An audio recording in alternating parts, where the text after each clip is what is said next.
कभी सोचा है कि कुछ लोग शाही जिंदगी क्यों जीते हैं? मैं बात कर रहा हूं उस एफर्टलेस सक्सेस, वेल्थ और चार्म की, जैसे कि यूनिवर्स हमेशा उनके साथ है।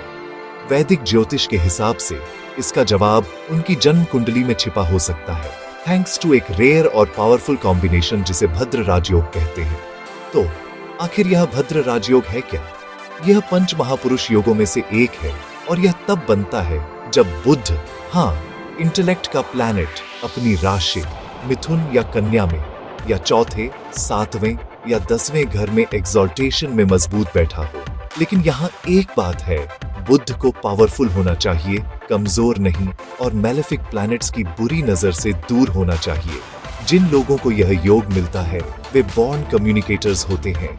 वे विटी, चार्मिंग होते हैं और जिस भी कमरे में जाते हैं उसे रोशन कर देते हैं। चाहे पब्लिक स्पीकिंग हो, राइटिंग हो या टफ बिजनेस डील्स निगोशिएट करना हो, वे सब कुछ सही करते हैं।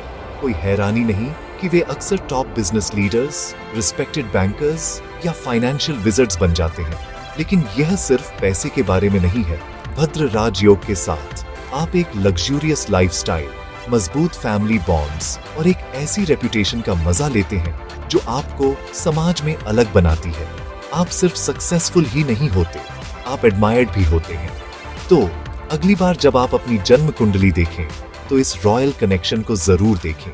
क्या पता, शायद आप एक राजा जैसी जिंदगी जीने के लिए बने हों।